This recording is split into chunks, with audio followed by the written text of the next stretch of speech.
Salut à toutes et à tous, et bienvenue dans cet épisode 5. Après un rude combat, pas trop fatigué. Moi ça va. Ton personnage? Mon personnage, ça va. Ah, il a pris quelques coups quand même, Oui, hein. non, il Ouais. est pas mal blessé, ouais. Sur une échelle de 0 à 27, ils sont à 17, quoi. Franchement, j'ai bien aimé le dernier épisode, Ouais. c'était vraiment cool. Ouais, bien dynamique. Ça change en fait, ça Oui. change. Absolument. Mais Ouais, on l'a déjà dit dans la outro. de toute Ouais, façon. mais c'est pas grave, on peut le redire dans l'intro. Si vous avez raté l'outro du dernier épisode, vous pouvez remater l'outro du dernier épisode. Comme ça, au moins, vous ratez pas... Comme ça, vous avez l'intro aussi du... Voilà, comme ça, vous du avez cinquième. aussi l'intro du 5ème épisode. Et après, on peut faire une compile de que des outros. Ce serait que des moments où on fait oh, t'as vu, c'était trop bien et tout. Ah ouais, t'avais préféré quel passage? Oh, moi j'ai bien aimé ça. Comme ça, et après, le suivant, c'est oh, t'as trouvé que ça trop bien? Ah ouais, c'était cool. Ça a aucun intérêt. C'est nul. Heureusement que c'est pas les intros de roll and play qui durent 20 minutes. Non, mais nous on les cut. Oui, voilà, c'est ça, très clairement. Nous on n'arrête pas de passer l'enfer. nos intros à faire des oh, tch, ah pour tester les micros. Bah, nous pouvons commencer. Peut-être, je sais pas, peut-être qu'on n'a pas assez parlé. Oh, je pense que si. Oui, Ouais. ok. Et ben, comme chaque début d'épisode, c'est parti.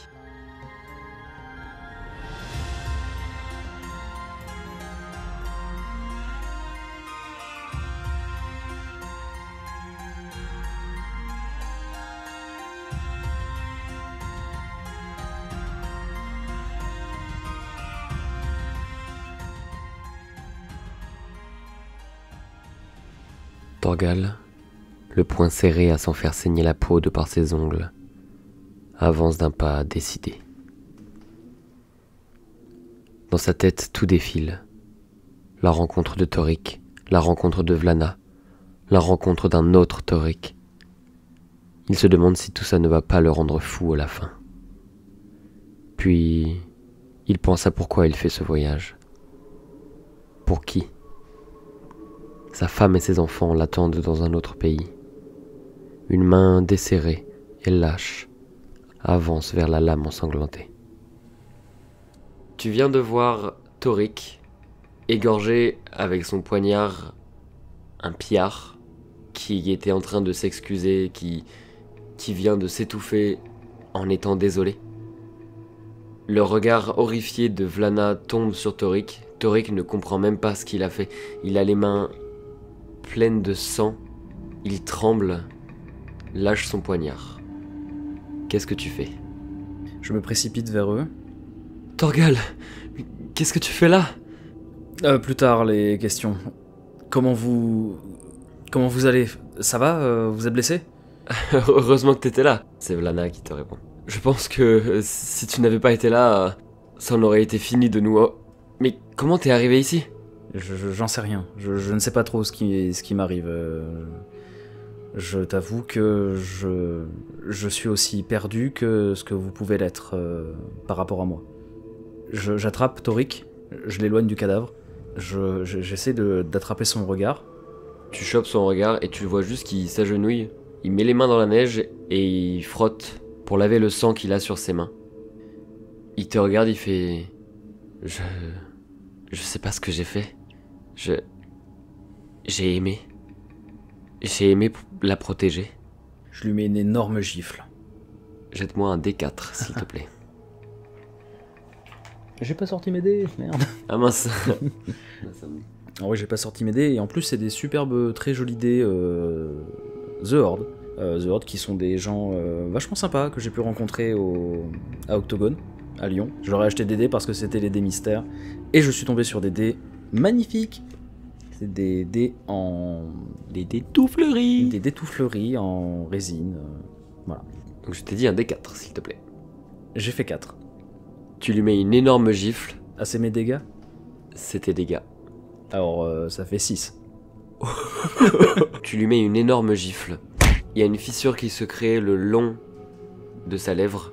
Le froid qui gèle le long de sa fissure. Presque instantanément. Il te regarde avec une haine. Tu l'as giflé tellement fort que tu l'as presque couché. Après les efforts qu'il vient de fournir, il était tellement fatigué qu'il n'a même pas pu se relever. Je le regarde droit dans les yeux et je lui dis « Il faut tout de suite que tu chasses ces pensées. Il ne faut pas aimer tuer. Il remet les mains dans la neige, et cette fois, il se recouvre le visage avec, et il hurle de colère contre lui-même. Il y a Vlana qui t'attrape le bras, et qui t'invite à rentrer dans la pièce principale. Torgal, vas-y, installe-toi, fais comme chez toi, je vais juste voir si les chèvres et les brebis, s'il y en a quelques-unes encore. Est-ce que tu veux de l'aide? Je peux peut-être t'aider à les retrouver. Celles qui sont parties sont perdues. S'il en reste, tant mieux pour moi, s'il en reste pas, je ferai autre chose. Elle part de son côté, Torik te suit, il est perdu. Il ne comprend pas trop ce qu'il vient de faire, il est un peu perdu, un petit peu sonné, et il rentre dans la maison. Je vais me poser un moment, et je vais profiter d'une heure de repos pour prendre ce qu'on appelle un repos court. Alors pour ceux qui savent, et pour ceux qui ne savent pas, il y a deux façons de se reposer dans Donjons et Dragons. Il y a le repos long, qui est une nuit complète, c'est-à-dire prendre une nuit de 8 heures afin de se requinquer entièrement. Donc en termes de jeu, ça permet de reprendre tous ses points de vie à fond, de reprendre tous ses emplacements de sorts. Et le repos court, qui est du coup une espèce de sieste d'une heure, en gros. C'est juste un moment où on va se reposer, penser les blessures, mais on peut continuer l'aventure après. En gros, c'est juste une heure de pause, et du coup ça permet de se restaurer quelques points de vie. Pas forcément tous, mais un minimum. Donc, pour résumer, j'ai des dés que je peux jeter, donc mes dés de vie sont des dés 10.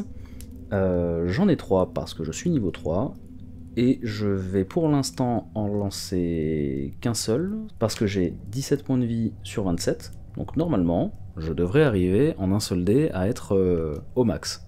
On va voir ce que ça donne. Si tu as de la chance. Si j'ai de la chance. Si tu as de la chance. Il a de la chance. J'ai de la chance. J'ai fait 10 plus ma constitution. Voilà, je suis full vie. Tu fais ton repos à l'intérieur? Bien sûr. Bah oui. Bien sûr, oui, non, on ne sait jamais. Tu te reposes, il y a toujours le feu dans la cheminée, tu sens une bonne odeur de ragoût, une odeur qui te rappelle étrangement quelque chose. Une odeur qui te rappelle quelque chose d'il y a 2 heures, dans 37 ans. D'ailleurs, je regarde un petit peu autour de moi et je me rends compte qu'il neige. Il neige? Alors que la dernière fois que j'ai vu Vlana et qu'on est arrivé avec Torik, c'était plutôt le printemps. Est-ce que... Enfin, là, Vlana n'est pas là pour l'instant. Torik est pas très loin, mais est-ce qu'ils ont des marques de vieillesse? Absolument pas. D'accord. Torik n'a pas bougé d'un poil. Vlana, de ce que tu as vu et ressenti, elle n'a pas bougé d'un poil non plus. Donc je dois être arrivé l'hiver après le printemps. Sûrement. Okay, c'est sûrement l'hiver de la même année, quoi. C'est ce que tu en déduis. Donc tu vois Torik qui est adossé au mur, une jambe contre une poutre et l'autre jambe sur le sol. Il a les yeux dans le vide.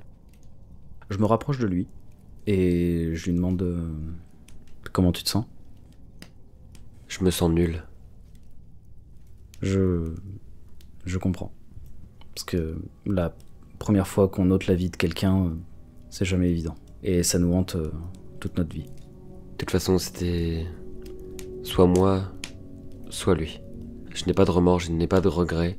Je sais que j'ai fait ce qui était bien, et puis... tant pis. Je peux pas te laisser dire ça. Je peux pas te laisser dire ça parce que il se rendait. Et j'aimerais te faire comprendre que tu avais le choix. Il se rendait. Il a lâché son arme.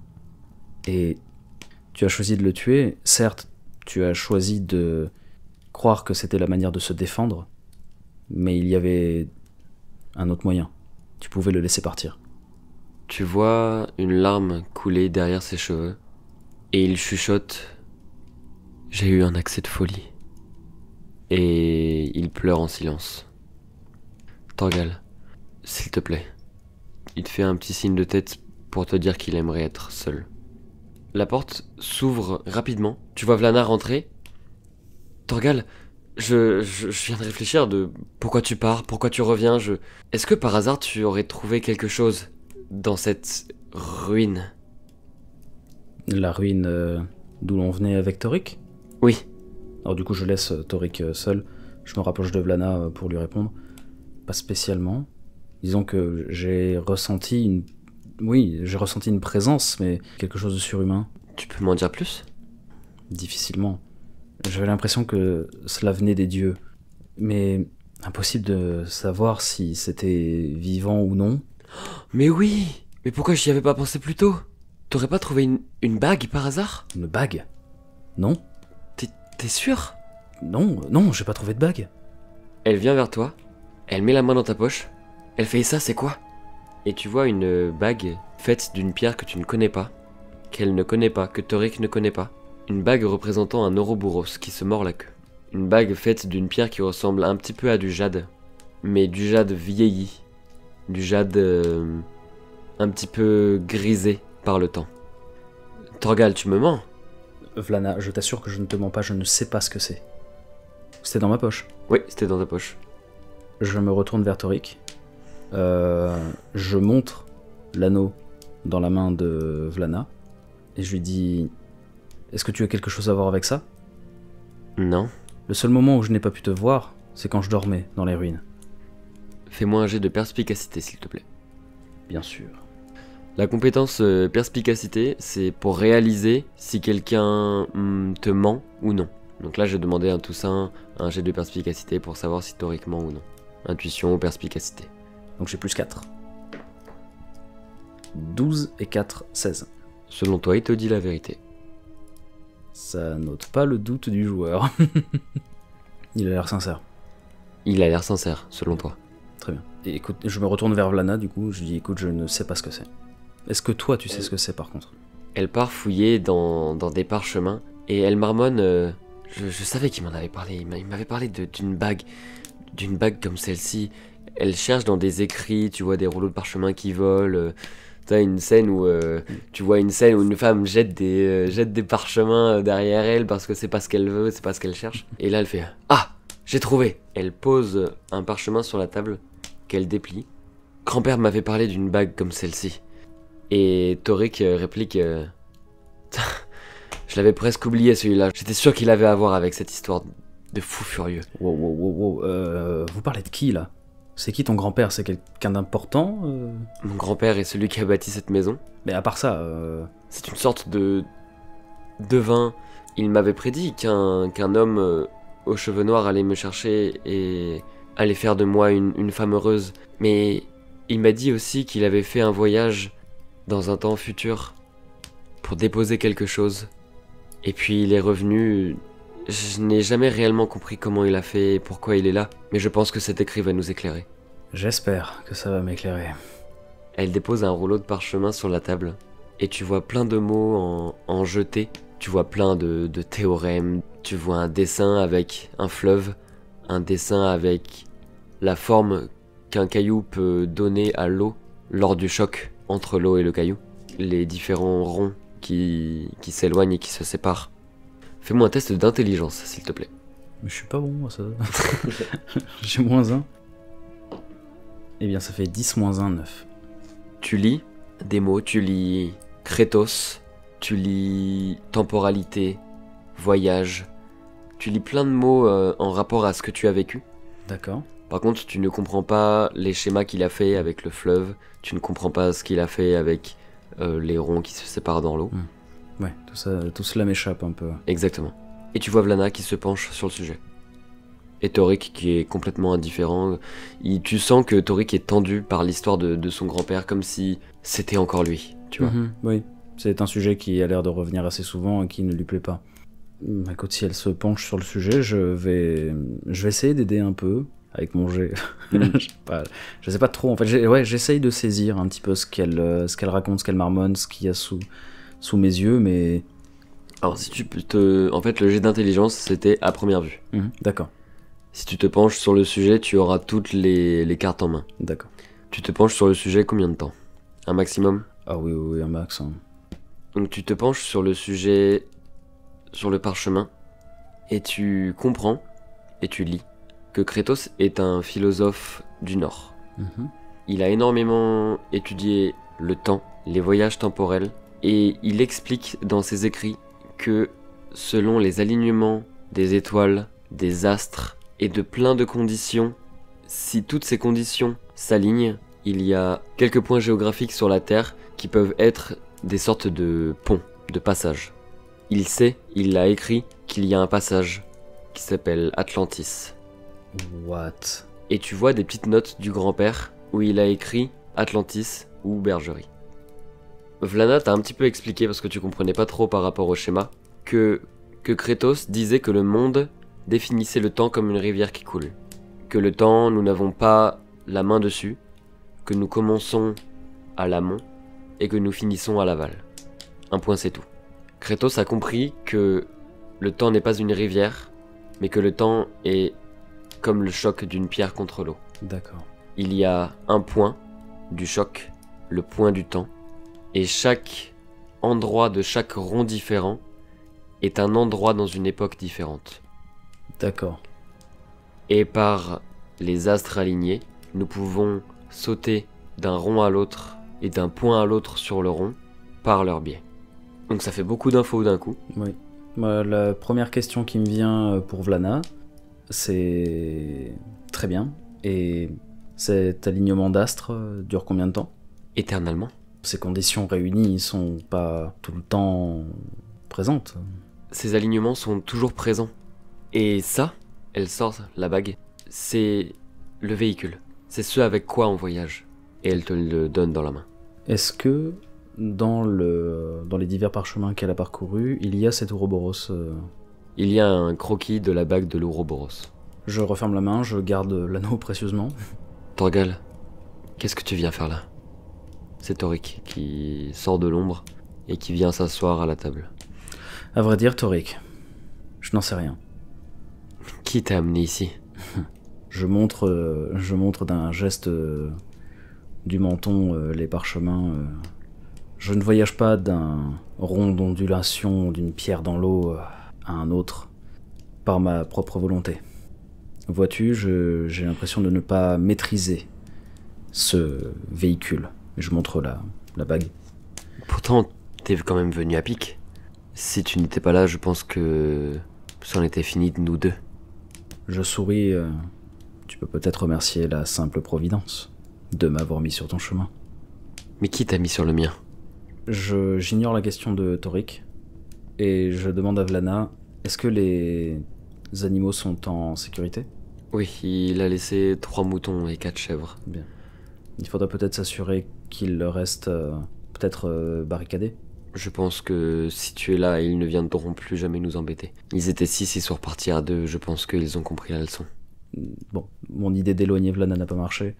Je regarde Torik et je lui dis, est-ce qu'on peut parler? Seul à seul. Bien sûr. Qu'est-ce que tu me veux? Je m'éloigne de Vlana et je fais en sorte... Vlana part cuisiner, D'accord. elle fait tout pour ne pas vous entendre. D'accord. Torik, je vais te raconter quelque chose qui va, je le sais, ne pas te plaire. Et de plus, tu ne vas pas me croire. Oh, tu sais, je peux tout croire maintenant. Très bien. Maintenant que nous sommes arrivés là, que tu es parti, que tu es revenu, au bon moment surtout, je peux tout croire. Tu me reproches d'être revenu? Non, je trouve ça juste étrange. Je ne sais pas pourquoi je voyage de cette façon-là. Mais je peux te dire qui m'a envoyé. Cette personne, c'est le maître des montagnes. Il se prend la tête dans les mains. Cette personne, c'est toi, Torik. Il commence à avoir un rire nerveux. Moi, le maître des montagnes? Pourquoi je deviendrais cet homme que je ne veux pas être? Est-ce que tu as aimé tuer tout à l'heure? Oui, mais c'était de la simple défense. Une folie. Pourquoi j'aurais aimé tuer jusqu'à devenir le maître des montagnes? Tu n'as pas envie de le devenir, je le sais. Mais la personne que tu es devenue en était là à cause de la mort de Vlana. Mort qu'aujourd'hui j'ai pu éviter. Tu es en train de me dire que je suis devenu le maître des montagnes parce que Vlana est morte et que j'ai attendu tout ce temps pour que tu reviennes, pour te demander de ramener Vlana à moi? Absolument. Qu'est-ce que je suis amoureux. T'entends, chérie? Et il y a Vlana qui tendait l'oreille qui faisait tout pour pas entendre, mais qui tendait l'oreille quand même. Et elle ne répond pas. Et il fait, mais t'imagines? Ça veut dire que là maintenant, je peux devenir le maître des montagnes si je veux. Que là maintenant, je choisis d'être le maître des montagnes. J'ai, depuis le début, la main sur la poignée de mon épée, et je serre les doigts autour de mon arme, sans le lui montrer, mais en le regardant droit dans les yeux. Fais-moi un jet de tromperie, s'il te Bien plaît, sûr. tout ça. Tromperie et moi, c'est perspicacité. Non, Perception. oui, perception. Alors attends. Discrétion. Discrétion, bah oui, Tromperie. discrétion. Discrétion. Très bien. Bâtard. J'ai Alors, plus en 5. gros, il fait un jet de discrétion parce qu'il m'a dit qu'il voulait pas montrer à Torik qu'il empoignait son épée depuis le début de la discussion. Et moi, je vais faire un jet de perception pour voir si Torik voit ce qu'il se passe. Du coup, je vais faire mon jet de discrétion, et j'ai plus 5. Et mon jet de perception, et il aura plus 2. Ah, il a fait un critique. Le bâtard. J'ai fait 20. Ok, Plus 5, donc 25. 25. Bah voilà. Bah je vais te demander au cas où, mais bon. Et il fait 8, plus 2, 10. Les jets The Horde sont super. Donc il ne te voit pas enserrer ton épée depuis tout à l'heure. Il est trop concentré sur ce qu'il raconte. Exactement. Là, je partage mon ressenti de joueur. J'ai très très envie de le buter maintenant. Mais il y a une part de moi qui me dit que je peux peut-être encore le sauver. Et le tuer là maintenant tout de suite, ça ne mènerait à rien. Torgal, ne fais pas n'importe quoi s'il te plaît. C'est Vlana qui te dit ça. Elle vient d'arriver dans la discussion et elle pose sa main contre la tienne qui empoignait ton épée. Juste pour que tu lâches prise et que la discussion soit moins tendue. Quelle est la réaction de Torik? Torik, il est un peu dans ses délires, il en croit pas ses yeux. Et commence à réfléchir ce qu'il pourrait faire s'il était le maître des montagnes. Je vais lui en recoller une. Hein. Et il voit ton regard et il se tait tout de suite. Comme Vlana n'a pas répondu, lorsque Torik lui a prouvé par A plus B qu'il était très amoureux, je vais tenter de discuter avec elle aussi. Donc, du coup, je la rejoins un peu, enfin, si elle continue de faire la cuisine. Elle était à côté de toi, elle est venue dans la discussion, Oui. et elle était à côté de toi, et elle est toujours à côté de toi. Et il y a Torik en face de toi. Vlana, j'aimerais voir comment est protégée la bergerie. Parce que... Hop. Tu vas rien voir du tout. Et tu vois Torik, arbalète à la main, qui vous vise tous les deux. Vlana, rejoins-le. Maintenant, Torgal, tu vas faire ce que je te dis. Tu vas la récupérer et la ramener chez moi, dans je ne sais combien d'années. Mais pour vous, ce sera comme un clin d'œil.